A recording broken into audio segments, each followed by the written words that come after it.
What is going on, everybody? I am Rob Westerman, the third of GBP Daily, and thank you for tuning in to the Rob Westerman Show. You can find me all over social media at GBP Daily, and if you are not already, please subscribe to the YouTube channel. I would greatly appreciate that. It is Thursday, January 23rd. All is quiet on the Packers front this week. No major headlines, which cannot be said for our division rivals. A lot of movement going on with coaching changes. Former Lions offensive coordinator Ben Johnson heading to Chicago to their head coaching job. Former Lions defensive coordinator Aaron Glenn is heading to New York for the Jets head coaching job. Who knows if Aaron Rodgers is or is not a fan of that one? That will be something fun to monitor this season to see if he calls it a career or if he decides to keep on playing. It's kind of a somber time of year right now for us. The Packers finished the year with 3 straight losses, all pretty ugly. And most of our key guys either didn't play well the entire year, or they especially did not play well during that 3-game stretch: Minnesota, Chicago, and then Philadelphia. So I feel like the energy surrounding the team isn't what it typically is following, an entire season. Last year we finished pretty much as hot as you could ever finish a regular season. Even went on to upset the Cowboys and then turn around and give the juggernaut 49ers a run for their money out in Santa Clara. And the vibe was off the charts all offseason last year. We were all pretty excited. We overperformed, I feel like, last year. This year, I feel like we underperformed, even though we did not have a worse record than we did last year. This year, I think it's the first time Matt LaFleur, Jordan Love, Rich Bisaccia, it's the first time they have really been criticized to the extent that they have been so far for a couple weeks into the offseason. Matt was outcoached his last few games. KOC in Minnesota outcoached him in Week 17. The week leading up to the Bears game, we didn't know if we were going to rest guys, if we're going to play the guys, pretty much leaving everybody in no man's land as far as how to prepare for the week. And then, we went out and got beat at home with playoff implications on the line. And we all know what happened out in Philly. The offense put up 10 points.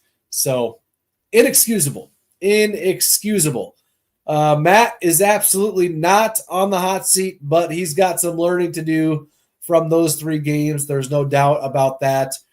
Jordan didn't particularly show that he was worth the contract that he was given.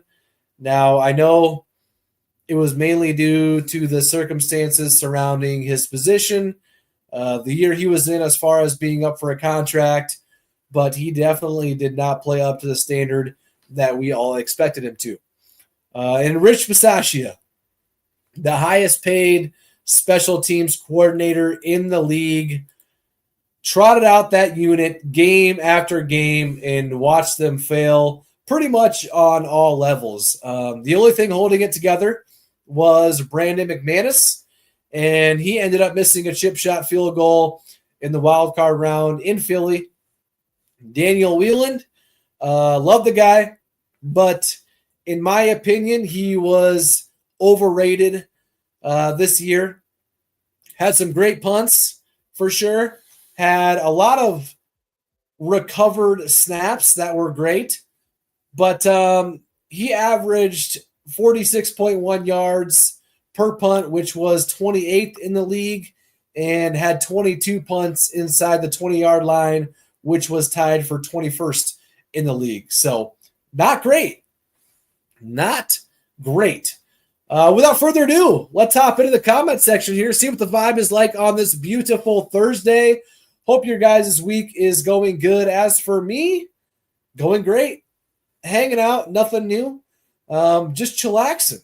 So glad to be talking Packers with you guys.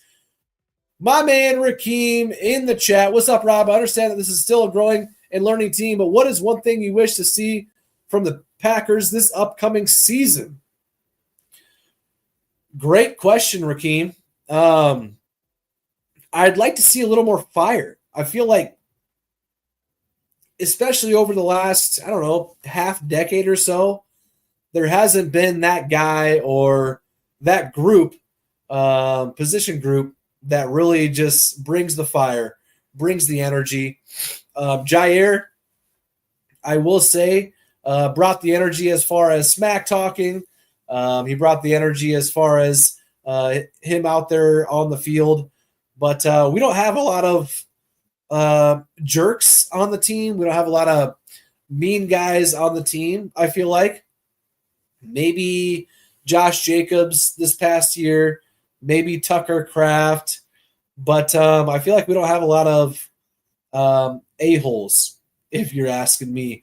I'd like to see a little more fire, a little more energy, and that's kind of what I'm hoping for this upcoming season. No doubt about that. Thank you, Rakeem, for hopping in. Appreciate you, my man. Hope you're having a great, great Thursday. Excuse me.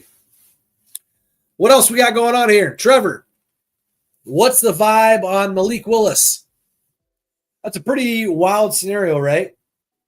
I personally would love to keep him as a backup. We saw Jordan go down on multiple occasions this year, and unfortunately, he was injury prone this last season. So I don't think it'd be smart to get rid of a guy who kept us afloat this past season for a draft pick that we don't know will turn out or not. So, yeah, I'd like to see him with us next year for sure. We saw Jordan go down in week 1. Thankfully, Malik led us to 2 wins there right off the bat against the Colts and the Texans. And then we saw him go down in the Jaguars game, Jordan, with the quad. And Malik came in and helped lead us to a win in that game as well. And then Jordan went down in the Bears game the last week of the season with an elbow injury. So those are 3 different injuries. Not great. So I would love to have a little bit of insurance back there with Malik as opposed to giving him away for, who knows, maybe a 4th, 5th round draft pick probably. I'd like to keep him over a draft pick in that area for sure. So thank you, Trevor, for hopping on. Appreciate you. Ryan, wide receiver. What do we think of that room? What's up, Ryan? For me, I don't think it was good enough at all. Jaden Reed led the room with 850 yards. Christian Watson was in second with just over 600, and then Romeo Doubs was in third. I think he had 601 yards. So injuries played a major role for sure in that room, specifically with Christian and Romeo.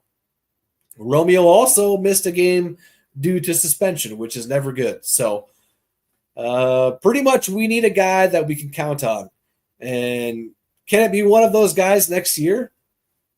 Jaden Reed, I think so. Romeo with his concussions, I'm not necessarily sure where he's at with those.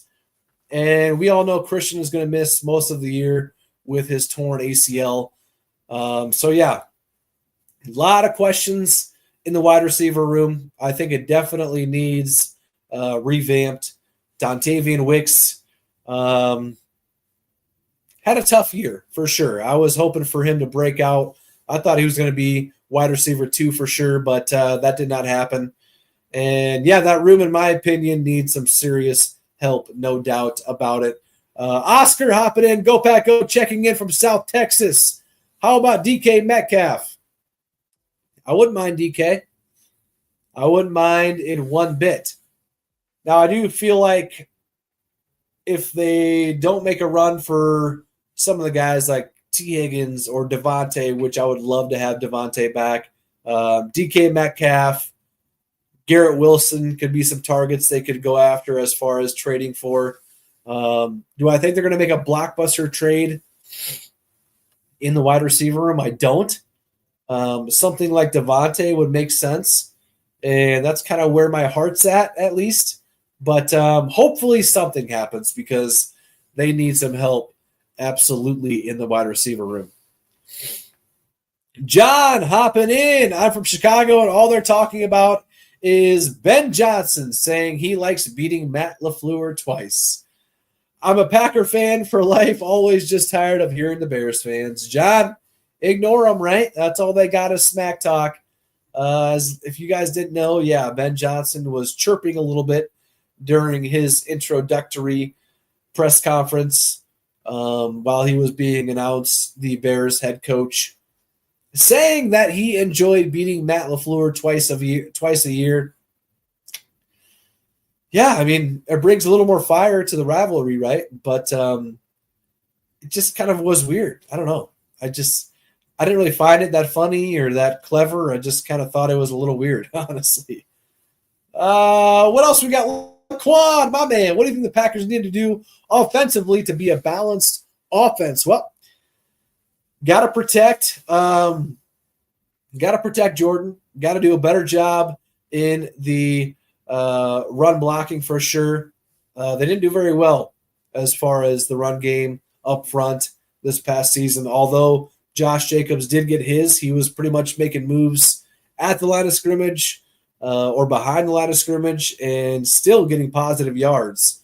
I think that kind of goes to show how good Josh Jacobs was last year, despite not having the best blocking up front for him. But yeah, we need to have that. We need to have those guys out in the receiver room, which we didn't have this past season. Christian was hurt for a few games and then obviously missed the playoffs. Romeo missing due to a suspension and a couple games for a concussion. And Jaden Reed with the drops killed us. So hopefully just a little bit more consistency. That's all I'm asking for. All right, guys, that's going to do it for me today as far as the show goes. But as you know, the content never stops. I'm always posting anything and everything Packers related all day long. So be sure to follow me at GBP Daily on every social platform. And if you are not already, please subscribe to the YouTube channel at GBP Daily as well. I will be back at it again tomorrow, so I look forward to seeing you all then. And until then, I'll catch you guys later. Thank you.